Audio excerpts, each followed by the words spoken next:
નમસ્કાર મિત્રો, હું છું નિતેશ ગોર. કચ્છ કેર ટીવી ન્યૂઝ ચેનલમાં તમારું સ્વાગત છે. મારું પરિચય તમને આપી દઉં. નિતેશ ગોર, કચ્છ કાનૂન અને ક્રાઇમ ન્યૂઝ ચેનલમાંથી આજે કચ્છ કેર ટીવી ન્યૂઝના માધ્યમથી એક પ્લેટફોર્મ ચાલુ કર્યું છે. પ્લેટફોર્મ એ છે, થોડીક ટૂંકી વિગત તમને સમજાવી દઉં પ્લેટફોર્મની.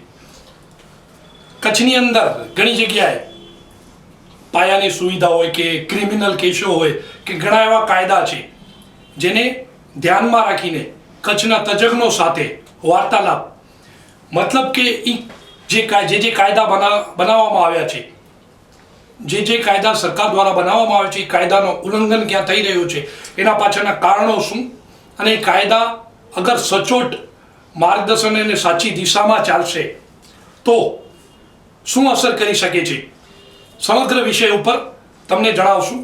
તો અત્યારે આપણી સાથે ઉપસ્થિત છે કચ્છના જાણીતા ધારાશાસ્ત્રી M.A. બાવા. સૌ પ્રથમ આપણે આજે લેન્ડ ગ્રેબિંગ, લગભગ આપે સાંભળ્યું જ હશે, 2020થી કાયદો અમલમાં આવ્યો છે લેન્ડ ગ્રેબિંગનો.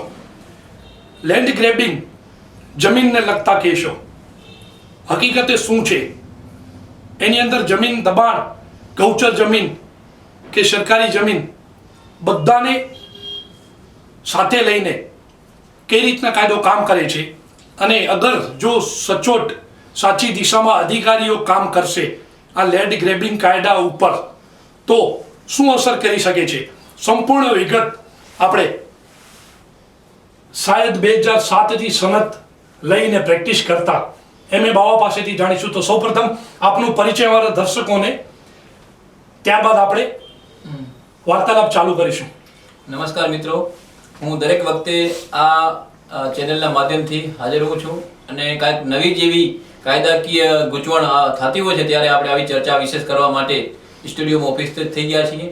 તો આજે આપણે લેન્ડ ગ્રેબિંગ કાયદો 2020નો અમુક સવાલોનો છે મૂંઝવણ, એના માટે આપણે ઉપસ્થિત છીએ. એમાં M.A. બાવા સાહેબ, આપનું સ્વાગત છે અહીં. સૌપ્રથમ વાત કરીએ તો લેન્ડ ગ્રેબિંગ કાયદો અમલમાં આવ્યા પછી આપણે ગુજરાતની પછી વાત કરશું, અત્યારે કચ્છની જ વાત કરીએ તો કચ્છની અંદર કેવી રીતના ભૂમાફિયાઓ સાવચેત બની ગયા છે, શું કહેશો આપ? મિત્રો, ખાસ કરીને આજે આપણે કચ્છ જિલ્લાની અંદર અનેક જગ્યાએ લેન્ડ ગ્રેબિંગ કાયદો તળે ફરિયાદો થાય છે, પણ ક્યાં ને ક્યાં ત્રુટિ હોવાથી એ સાવચેત તો થઈ જાય છે, પરંતુ ઉપરથી જે રોક લગાડવામાં આવી રહી છે, જેને આપણે કાયદાકીય છટકબારી કહેતા હોઈએ છીએ, તો એ છટકબારીના કારણે ક્યાંક ને ક્યાંક એ લોકોને રોક લાગવાના કારણે તેને મોકળું મેદાન મળી રહ્યું છે. ખરેખર જો સચોટ લેન્ડ ગ્રેબિંગનો કાયદાનો પાલન કરવામાં આવે તો સરકારી જમીન ઉપર જે કબજાઓ થયા છે, પાકા દુકાનો, બાકી મકાનો, તેને ખાલી કરી શકાય.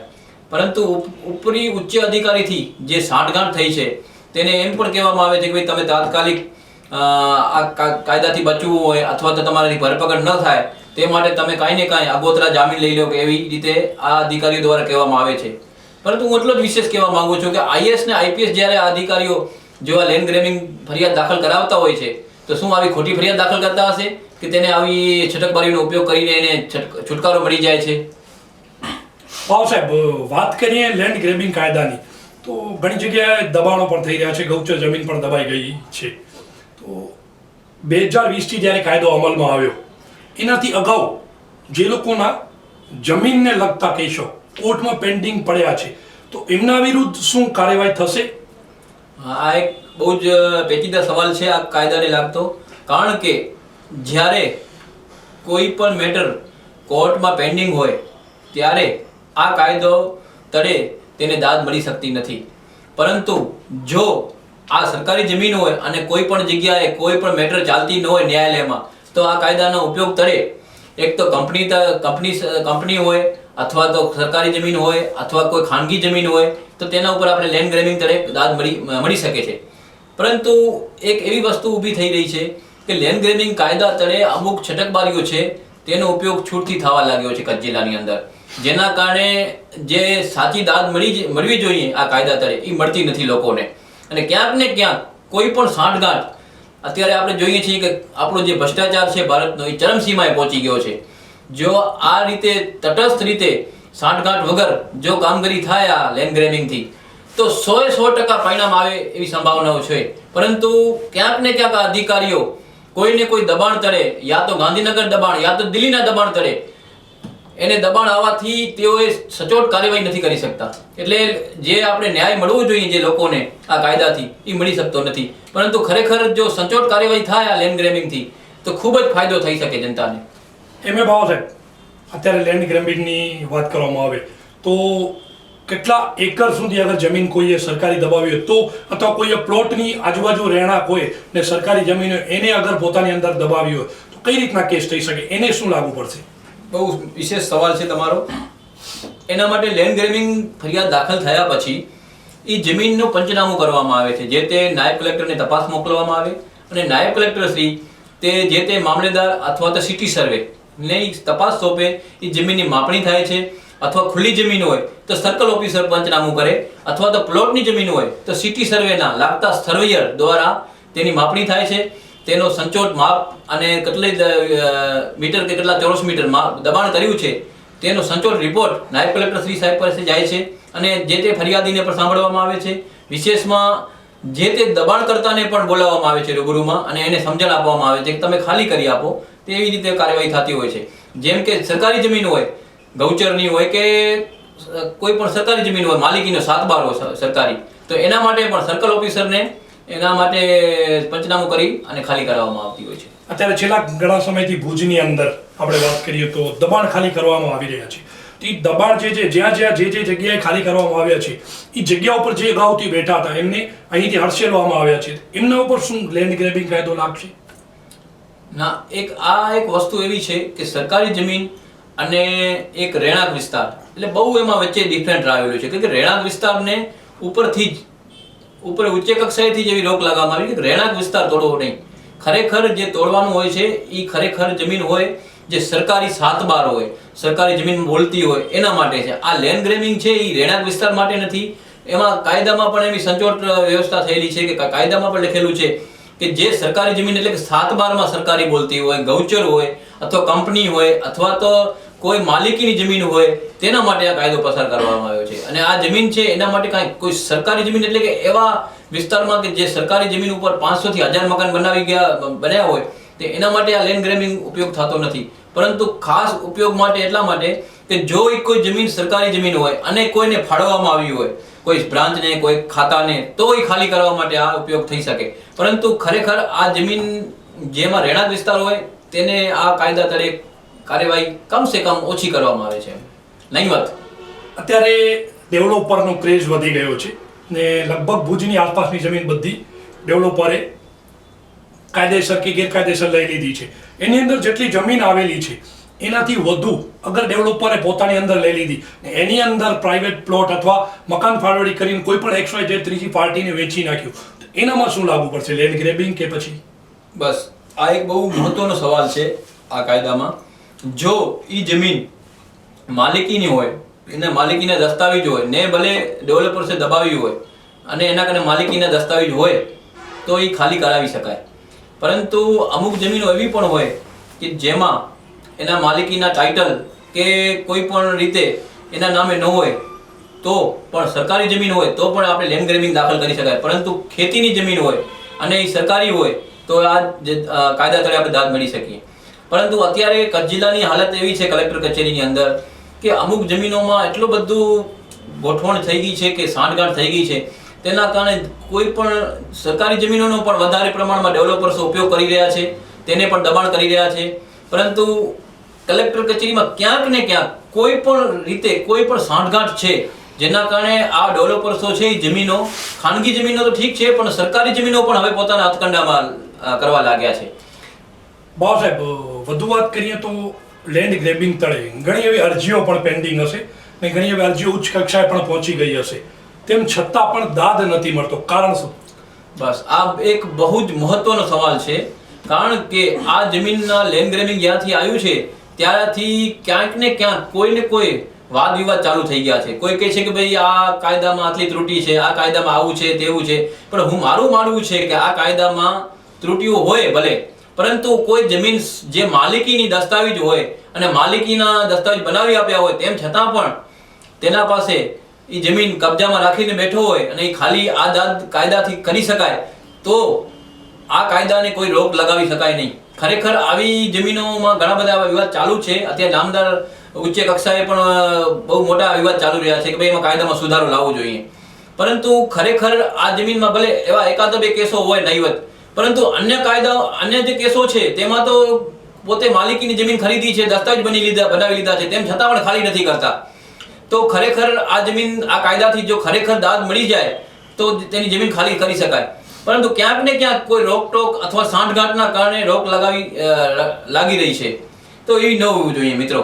તો આ જો ખરેખર આ કાયદાનો જો ઉપયોગ થાય, દાદ મેળવી જાય, તો સરસ એનો કાયદાનો ઉપયોગ થઈ શકે છે. પરંતુ ક્યાંક ને ક્યાંક ત્રુટિ હોવાથી અને કોઈ પણ સાંઠગાંઠ હોવાના કારણે આજે પણ એક એવો કેસ આવેલો છે કે જેમાં હજી સુધી સાચો કેસ છે તેમ છતાં પણ એની ધરપકડ થતી નથી લોકોની, અને સરકારી જમીનો દબાણ કરેલી હોય છે તેમ છતાં પણ તેને પણ કહેવામાં આવતો હોય છે કે ભાઈ તું આગોતરા લઈ લે, આ તે XYZ ઘણા બધા એને ઓપ્શન આપવામાં આવતા હોય છે જે તે સાંઠગાંઠના કારણે. તમને ખબર જ છે કે હું અગાઉ પણ ઘણી વાર કહેતો હોઉં છું કે ભ્રષ્ટાચાર ચરમસીમાએ પહોંચ્યો છે. જે આપણે જે કાયદાથી દાદ મળી જોઈએ એ મળતી નથી. તો જો આ કાયદાઓ જો બનાવવામાં આવ્યા છે, એ કાયદામાં જો આવા ફેરફારો થતા રહેશે તો દાદ તો મળતી જ નથી. એના ઉપરાંત આવા ફેરફાર થઈ જશે તો એને છટકવારીઓ મળી જશે અને આ કાયદો નિષ્ફળ નીવડી જશે. એટલે આ કાયદાને સખત કાર્યવાહી કરવી હોય તો આ કાયદામાં જે સાચા લોકોને ન્યાય મળી રહે, તો આપણે એમાં કોઈ પણ રીતે સાંઠગાંઠ ચલાવવી ન જોઈએ. તો આ કાયદાના કારણે જે આપણે અત્યારે ઉચ્ચ કક્ષાએ અમુક કેસો પેન્ડિંગ પડ્યા છે, તેનું કારણ છે કે આ જે કાયદાઓના તળે જે અમુક આટીગુટી રહી ગઈ છે. ભલે ફેરફાર થવું જરૂરી છે, પરંતુ ખરેખર જે સાચા વ્યક્તિઓ છે તે આના કાયદાથી ન્યાય મળી શકે. વાહ સાહેબ, આપ એડવોકેટ છો, અમારો પત્રકારિતા આક્ષેપ આપણે કરતા રહીશું. લેન્ડ ગ્રેબિંગમાં જેમ આપે જણાવ્યું કે અધિકારીઓની મિલીભગત અને અધિકારીઓની સાંઠગાંઠ, એ કઈ રીતના તમે કહી શકો? કેમ કે એમની ઉપર તો મંત્રી લેવલ છે. આપ શું કહેશો એમાં? બસ હવે આ એક એવો સવાલ છે કે જેનામાં વારંવાર હું કહેતો હોઉં છું કે કોઈ પણ જ્યારે રોક લાગતી હોય છે તો રાજકીય જે મુદ્દો છે તેના દ્વારા જ આ રોક લાગતી હોય છે, અને રાજકારણીઓ જ આમાં કોઈને કોઈ ગર્ભિત રીતે પોતાનો રોલ નિભાવતા હોય છે. કોઈ પણ રાજકીય વ્યક્તિ છે, કોઈ પણ રીતે અધિકારીઓ એનાથી જ દબાઈ જાય છે. અને રાજકીય જે રોગ છે તેના કારણે અત્યારે એટલી બધી કાયદાકીય નિષ્ફળતા મળી રહી છે કે દરેક કાયદો જે કાયદા તળે દાદ મળવી જોઈએ તે મળતી નથી. તેના પાછળ કારણ છે રાજકીય દબાણ. જો રાજકીય દબાણ ન હોય તો તટસ્થ રીતે અધિકારીઓ કામગીરી કરી શકે છે. પરંતુ ક્યાંક ને ક્યાંક રાજકીય જે વ્યક્તિ આવે છે ને ત્યારે આ કાયદો પોતાનો દમ તોડી નાખે છે. તો આ રાજકીય જે કારણ છે એ મહત્વનો છે. આજે કચ્છ જિલ્લાની અંદર ક્યાંક ને ક્યાંક કોઈ પણ રીતે રાજકીય દબાણના કારણે કોઈ પણ વ્યક્તિને આ અધિકારીઓને પોતાનો જે ઓર્ડર છે, અમલવારી કરાવી હોય તો એ ક્યાંક ને ક્યાંક રોકાઈ જાય છે. તેના માટે એક જવાબદાર છે રાજકીય વ્યક્તિ. તો એ રાજકીય વ્યક્તિ જો એને આવું દબાણ કરે કે અથવા કોઈ પણ રીતે ભલામણ ન કરે તો આ કાયદાનો સંપૂર્ણ ઉપયોગ તળે સરકારી તો શું, તો સરકારી જમીન ઉપરાંત ગૌચર પણ ખાલી થઈ જાય. આજે આપણે જોઈએ છીએ કે કચ્છ જિલ્લાની અનેક જગ્યાઓ ગૌચર દબાણ થઈ ચૂકી છે, પરંતુ ખાલી નથી થતી. તેના માટે એક જવાબદાર છે રાજકીય દબાણ. અને જે દબાણ થયું છે જે ગૌચર, એનામાં ક્યાંક ને ક્યાંક તેનો ગર્ભિત રીતે તેના કોઈ પણ રીતે જે ગૌચર છે એના પાછળ એ રાજકીય વ્યક્તિના જવાબદારો હોય તે દબાણ કરેલો હોય છે, જેથી કરીને એ લોકો જે જવાબદાર અધિકારી છે એ પીછેટ કરવી પડે છે. તો ખાસ કરીને જે રાજકીય દબાણ છે તેના કારણે આપણે આ જે કાયદાઓ બન્યા છે જેના દ્વારા દાદ મળી શકાય છે, પરંતુ આ જે રાજકીય વ્યક્તિઓના કારણે આપણે આ કાયદા તળે દાદ મળતી નથી અને કાયદા જે બને છે તેને નિષ્ફળ નીવડી રહ્યા છે. વાહ સાહેબ, બીજો એક સવાલ તમને પૂછી દઉં કે ઘણી જગ્યાએ આપણે જોતા હશું, આજથી 8-10 વર્ષ અગાઉની પાછળની થોડી વાત કરીએ તો ત્યાં એ જગ્યા ઉપર જંગલ હતું, જેમ કે આપણા કચ્છના ઝેરી બાવરિયા કહેવાય, એ હતા, સુનકાર હતું. અત્યારે એ જગ્યા ઉપર કોઈ પણ માલિકીનું ફાર્મ હાઉસ બની ગયું છે. એ હકીકતે શું છે? લેન્ડ ગ્રેબિંગમાં આવે કે પછી? બરોબર છે, આ એક મહત્વનો સવાલ છે. જો એ ડોક્યુમેન્ટ ના જે અત્યારે બગીચો બન્યો છે જો એ ડોક્યુમેન્ટ કઢાવવામાં આવે તો જો એ જમીન શ્રી સરકાર હોય અથવા તો એને ગ્રાન્ટ કરવામાં આવી હોય અથવા તો એને વેચાણ આપવામાં આવ્યું હોય તો જો વેચાણ આપ્યું હોય ને સરકારે એને ગ્રાન્ટ કરી દીધી હોય પૈસા લઈને તો એના ઉપર લેન્ડ ગ્રેબિંગ દાખલ ન થાય. પરંતુ જો એ જમીનના ડોક્યુમેન્ટ કઢાવવામાં આવે અને શ્રી સરકાર હોય તો એના ઉપર 100% લેન્ડ ગ્રેબિંગ દાખલ કરી શકાય. ભાવ સાહેબ, ઘણી જગ્યાએ આવેદન પત્ર પણ અપાય છે જિલ્લા સમાહર્તા સુધી, ઉચ્ચ કક્ષા સુધી, પણ આવેદન પત્ર આપ્યા પછી એનું કઈ નિકાલ નથી થતો. આવેદન પત્ર જે આપે છે એ પણ થોડોક સમય એક્ટિવ હોય છે ને એના પછી પોતે પણ એકદમ પાછળ હટી જાય છે અને એને ઢીલો મૂકી દે છે. એનું કારણ શું હોઈ શકે?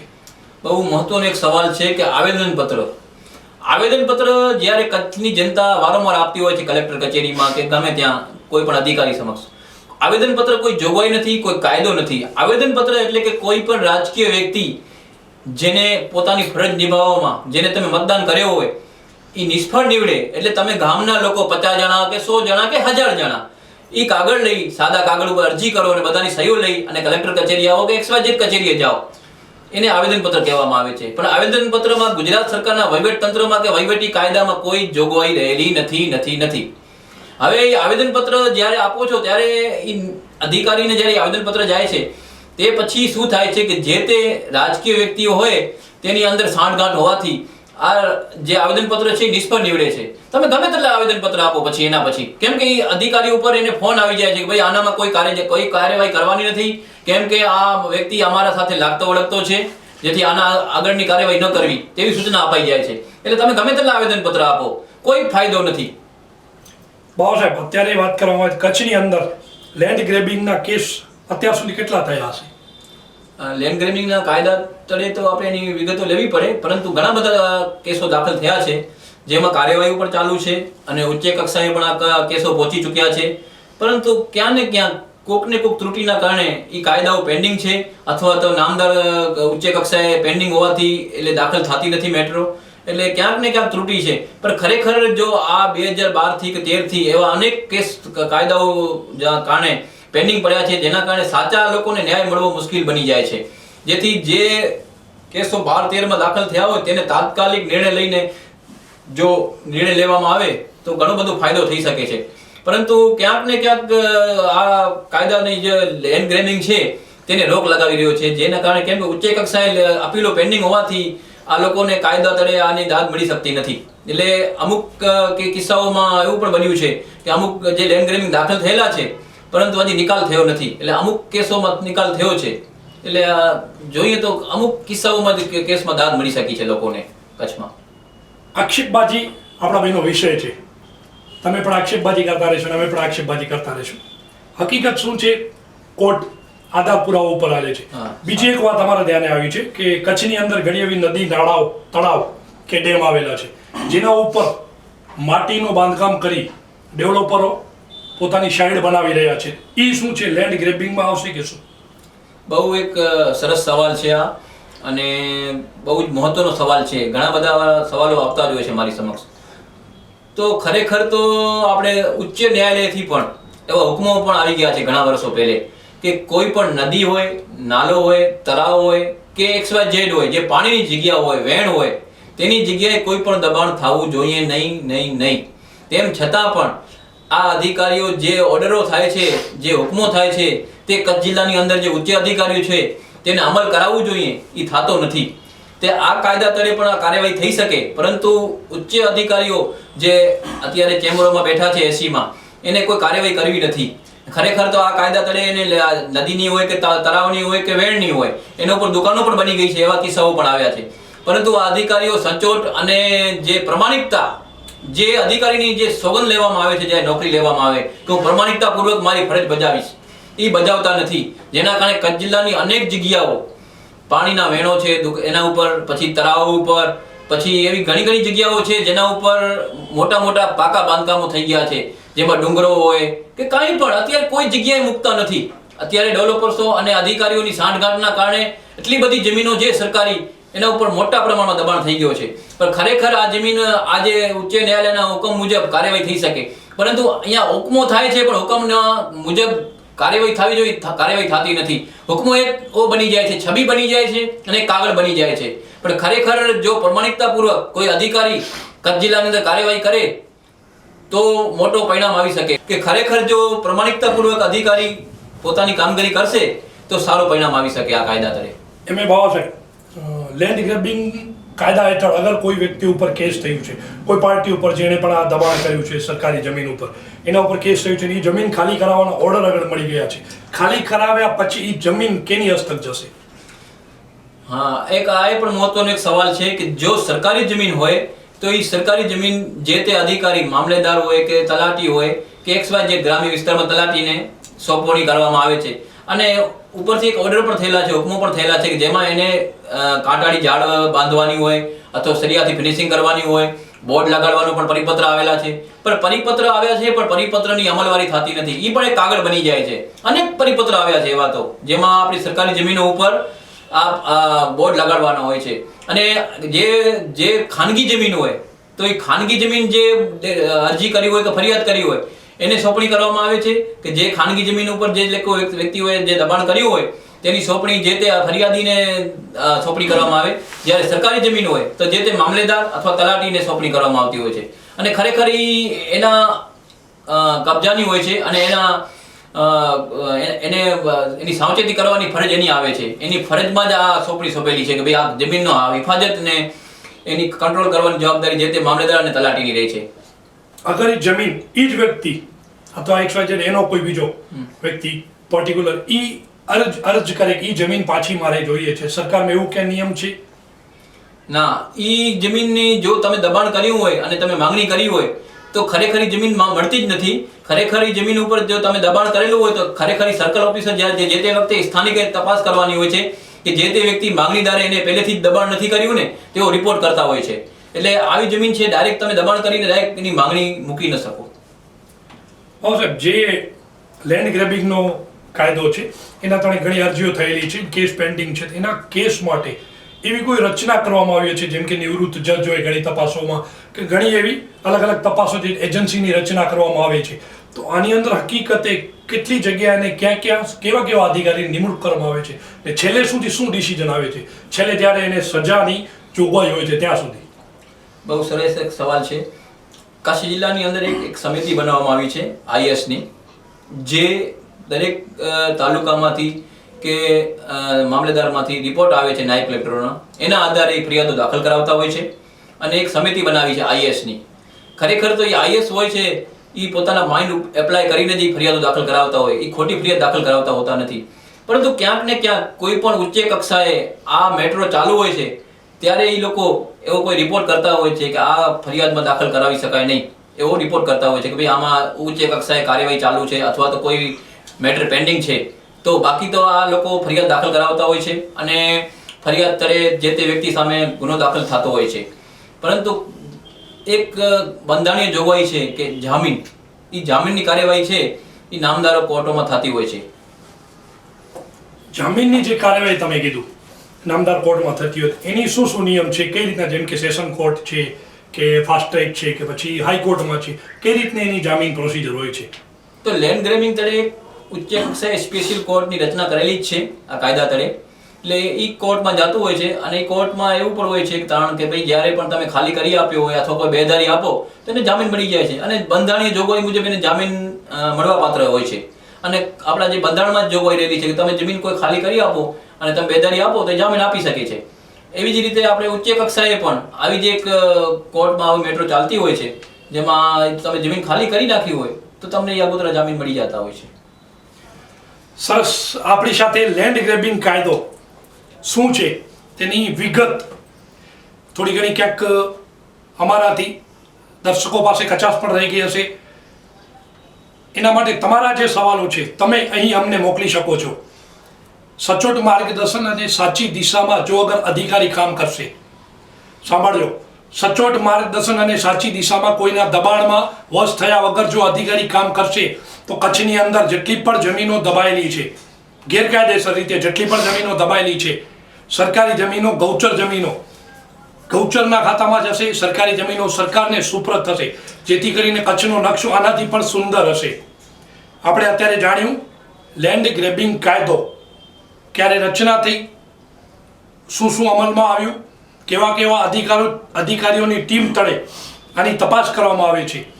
અને ખાસ કરીને આવેદનપત્ર જે લોકો આપે છે એમને પણ વિનંતી છે, આવેદનપત્ર તમે આપી રહ્યા છો 100% નો ડાઉટ તમે આપો, પણ પરફેક્ટ અધિકારી, પરફેક્ટ માર્ગદર્શન, અને તમે અગર કચ્છ માટે કંઈ કરવા માંગો છો તો જ આવેદનપત્ર આપો, નહીતર નહીં.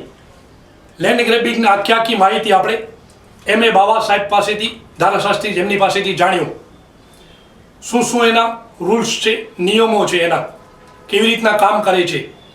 કચ્છની અંદર ઘણી એવી જમીનો પણ છે, તમે પણ અહીં અમને મોકલી શકો છો કઈ જગ્યાએ સરકારી જમીન ઉપર કોણે દબાણ કર્યું છે.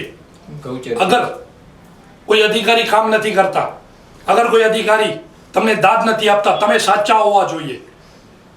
અગર તમે સાચા હો ને કોઈ અધિકારી તમને દાદ નથી આપતા, કામ નથી કરતા, નિયમમાં નથી રહેતા, તો તમે અમારી કને મોકલો.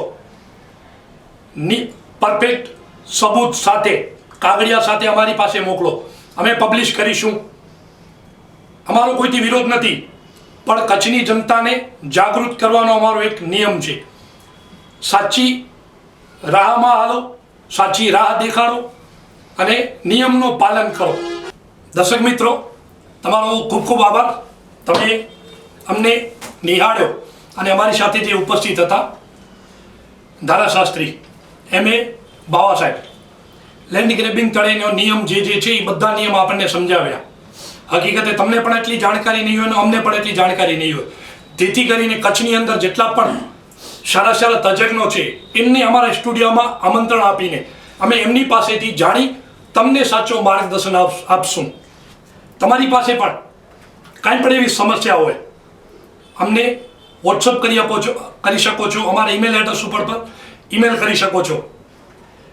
આના સિવાય ઘણી એવી બાબતો છે જેની ચર્ચા પણ આપણે ચાલુ રાખીશું. અત્યારે લેન્ડ ગ્રેબિંગ પછીનો ઘણા એવા કિસ્સા છે, જેમ કે પાયાની સુવિધાની વાત કરીએ તો કચ્છની અંદર, આપણે ભુજની અત્યારે વાત કરીએ તો ભુજની અંદર પાયાની સુવિધા શું છે તમને બધાને ખ્યાલ હશે. એ તમને મળે છે કે નથી મળતી, એના માટે પણ તજજ્ઞોને અહીં બોલાવી એમની પાસેથી જાણકારી લઈશું કે હકીકતે પાયાની સુવિધા નગરપાલિકા દ્વારા શું મળવી જોઈએ નગરજનોને. અમને નિહાળ્યો એ બદલ આપ સૌનો આભાર. કચ્છ કેર ટીવી ન્યૂઝ, હું છું નિતેશ ગોર, કચ્છ કાનૂન અને ક્રાઇમ ન્યૂઝ ચેનલ. અમારા સંયુક્ત માધ્યમથી આપની સમસ્યાને વાચા આપવા માટે તમે સાચા હો તો જ અમારી પાસે મોકલી શકો છો.